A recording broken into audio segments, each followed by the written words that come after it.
बच्चे देखो आगे,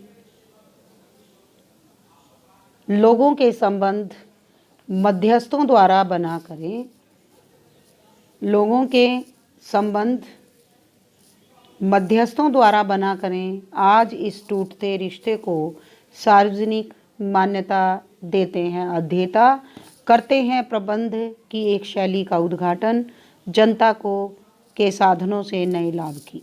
और वो क्या प्रयास करते हैं कि लोगों के विचार अर्थहीन हो जाएं और उनके संबंधों को जीवित करने के लिए लोगों को बिचौलियों की ज़रूरत पड़े। और बच्चों, आज के संदर्भ में जो बिचौलिए हैं वो कौन है? एक तरह से वकील हैं कि लोगों के संबंध आपस में खराब होंगे तो उनको उनकी आवश्यकता पड़ेगी। तो ऐसे लोग जो मध्यस्थ हैं, मध्यस्थ का मतलब होता है जो बीच में पड़ते हैं। आपने बहुत बार देखा होगा कि जो ऐसे मध्यस्थ लोग हैं, जैसे मान लीजिए कि किसी नवविवाहित या किसी पति और पत्नी के बीच में के संबंध यदि बिगड़ जाएं तो बहुत से लोग मध्यस्थ के रूप में आ जाते हैं।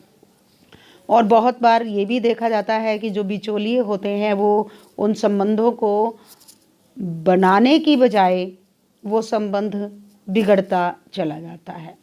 होना तो ये चाहिए कि जो बिचौलिया है वह हमारे संबंधों को प्रगाढ़ता दे, हमारे संबंधों को मजबूत करे, परंतु वास्तविकता ये है कि बिचौलियों के आ जाने से जो हमारे रिश्ते हैं, जो हमारे संबंध हैं, वो और अधिक बिखर जाते हैं। और यह जो बिखराव है यह चारों ओर दिखाई देता है।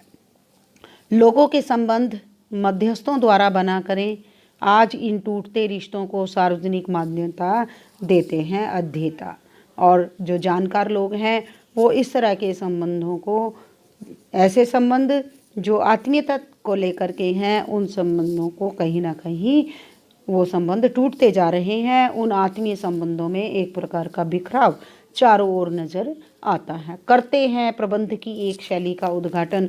और जो शासन व्यवस्था है वह पूरे समाज को एक ऐसा समाज बनाने के पीछे जो उद्देश्य होता है वह होता है कि जनता के साधनों का अधिक से अधिक लाभ उठाया जाए। और एक इस प्रकार के लोग भी आज समाज में देखने को मिलते हैं जो हमारे संबंधों के बिखराव से स्वयं फायदा उठाना चाहते हैं और एक इस तरह की व्यवस्था हमारे चारों ओर कर देते हैं कि जिससे उनका लाभ अधिक से अधिक हो, अधिक से अधिक उनका फायदा हो। इस तरह की शासन व्यवस्था वो हम पर लागू कर देते हैं। यह नहीं हो सकता, यह नहीं होगा, शून्य में घोषणा करता है विचारक। और एक विचारक, एक बुद्धिजीवी, समाज के जो बुद्धिजीवी वर्ग के लोग हैं वो कहते हैं कि नहीं, अब ऐसा नहीं होगा, नहीं, ऐसा नहीं हो सकता। शून्य में को घोषणा करता है विचारक। और जो विचारक है, जो बुद्धिजीवी वर्ग है, वह इसको आत्महत्या नहीं होगी आगे, ऐसा मानता है कि आगे ऐसा नहीं होना चाहिए, नहीं होगा। पढ़े लिखे लोगों के बीच सिद्ध होता है कि संवाद मर गया। और जितना व्यक्ति पढ़ा लिखा है, जितना शिक्षित है, आज उन सब का रवैया, उन सब की कुछ इस तरह की स्थिति हो गई है कि आज व्यक्ति अपने दुख और सुख किसी दूसरे से साझा करना नहीं चाहता है। और जो पढ़े लिखे लोग हैं उनको देखकर तो ऐसा लगता है जैसे उनके बीच का संवाद कहीं मर गया हो, मृत्यु को प्राप्त हो गया। कर्महीन लोकतंत्र की मदद करता है विध्वंसक लोकतंत्र। और कवि ने दो तरह के लोकतंत्र को हमारे सामने रखा है। एक ऐसा लोकतंत्र जो कर्महीन है, जो काम नहीं करना चाहता, केवल फायदा उठाना चाहता है। और जो व्यक्ति कर्महीन होते हैं और दूसरे के किए हुए काम से स्वयं लाभ उठाना चाहते हैं, ऐसे लोग इस लोकतंत्र में विध्वंसक की भूमिका निभाते हैं, विनाश की भूमिका निभाते हैं। और ऐसी विनाशकारी शक्तियां लोकतंत्र को नष्ट कर देती हैं। और ये बच्चों, ये जो पंक्तियां हैं ये बड़ी ही आज के संदर्भ में प्रासंगिक हैं। ज़्यादा स्पष्ट करके मैं क्या कहूँ आप लोगों को, आप सब अपने चारों ओर इस प्रकार की स्थितियों को देख रहे हो। कि कुछ ऐसे लोग जो लोकतंत्र से फ़ायदा उठाना चाहते हैं, जब भी उनके स्वार्थों पर लोकतंत्र के माध्यम से चोट पहुंचती है तो ऐसे लोग इकट्ठे हो जाते हैं और लोकतंत्र के प्रति एक विनाशक की भूमिका निभाते हैं और लोकतंत्र को तोड़ने की कोशिशें होती हैं। ये लोकतंत्र को तोड़ने की कोशिश या विनाशकारी लोकतंत्र को सहायता देते हैं। क्यों देते हैं ये लोग? क्यों पैसा पहुंचाया जाता है उन लोगों के पास? इसलिए ताकि उनका लाभ, उनके स्वार्थ बरकरार रहें और उन लोगों को उनके स्वार्थ की पूर्ति निरंतर होती रहे। दोनों मिलकर विचारधारा चलाते हैं। कौन मिलकर विचारधारा चलाते हैं? और इसका यह परिणाम होता है कि समाज में एक नई विचारधारा का जन्म होता है और इस विचारधारा के अनुसार हत्या को ही सच्चाई मान लिया जाता है कि कोई विचार नहीं, हत्या ही सत्य है। और सब लोग ये मान लेते हैं कि यह आत्महत्या नहीं हुई है बल्कि यह हत्या ही हुई है और इस व्यक्ति को आत्महत्या करने के लिए विवश किया है। तो ऐसे लोग जो आत्महत्या करने के लिए विवश करते हैं उस व्यक्ति को, वे लोग कौन हैं? वे शक्ति संपन्न लोग हैं। वो ऐसे लोग हैं जिनके पास धन का कोई अभाव नहीं है और वो लोग ऊपरी तौर से उन्हें भय दिखाते हैं। हम भी भयभीत, असहाय भी भयभीत है, यो कहकर भीड़ में समर्थ छिप जाते हैं। और जो लोग सामर्थ्यवान होते हैं, जो शक्ति संपन्न लोग होते हैं, वो लोग ऊपर से भयभीत होने का दिखावा करते हैं और कहते हैं कि आज तो ऐसा समय आ गया है कि सब लोग भय में जी रहे हैं। जो शक्ति संपन्न है वो भी भयभीत है और जो अभावग्रस्त है, असहाय है, वह भी भयभीत है।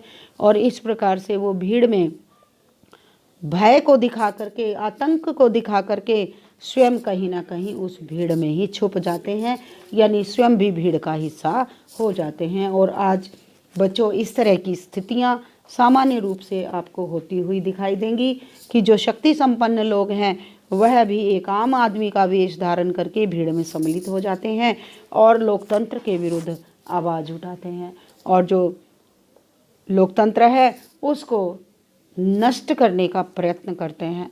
तो कुछ ऐसे लोग जो केवल और केवल अपने स्वार्थों की पूर्ति करना चाहते हैं, वह लोकतंत्र के टुकड़े टुकड़े कर देना चाहते हैं। तो कवि ने यहाँ पर जो एक पहले हमने कविता की थी लोकतंत्र में संकट, तो कवि ने यहाँ भी एक प्रकार से लोकतंत्र में किस प्रकार से संकट उपस्थित होता है उसका ब्यौरा प्रस्तुत किया है कि किस प्रकार से आत्महत्या को हत्या कहकर आत्महत्या करने के लिए विवश करने वाले लोग हत्या को छुपा देते हैं। क्यों छुपा देते हैं?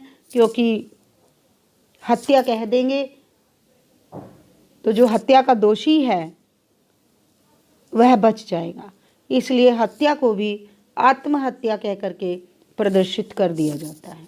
तो कभी हम हत्या को आत्महत्या और कभी आत्महत्या को हत्या बना देते हैं और जो बनाने वाले लोग हैं वो कहीं ना कहीं अपने स्वार्थों की पूर्ति करने वाले लोग हैं। तो यहाँ पर जो कवि ने जो साठोत्तरी कविता के अंतर्गत जो लिखा है, जो उस समय की जो सामाजिक स्थितियाँ थी और आज की जो सामाजिक स्थितियाँ हैं, उन सामाजिक स्थितियों पर, उन शासन व्यवस्थाओं के प्रति आक्रोश व्यक्त किया है अपनी इस कविता के माध्यम से। तो यह जो कविता है वह बड़ी ही भावपूर्ण कविता है कवि की, और कवि ने लोकतंत्र की वास्तविकता को यहाँ स्पष्ट किया है और उन लोगों की भी वास्तविकता को दर्शाया है जो लोकतंत्र का नाम लेकर के एक ऐसे विध्वंसक के रूप में कार्य करते हैं ताकि उनकी जो अपनी ज़रूरतें हैं उनको वह पूरा कर सके। और ऐसे लोगों को सामान्य नागरिकों से, सामान्य जनमानस से कुछ भी सरोकार नहीं होता। और कवि ने कहीं ना कहीं वर्तमान विचारकों पर भी व्यंग्य किया है कि जो विचारक है उसका काम होता है समाज को एक नई दिशा प्रदान करना, परंतु ऐसे लोग समाज को नई दिशा नहीं देते, बल्कि लोकतंत्र के लिए विध्वंसक बन जाते हैं और जनता को यह बताकर कि चारों ओर आतंक है, चारों ओर डर फैला हुआ है, यह कहकर वो अपने आप को सुरक्षित बचा लेते हैं। तो बच्चे सभी इन पंक्तियों को ध्यानपूर्वक सुनेंगे और समझने की कोशिश करेंगे। Okay, all the best.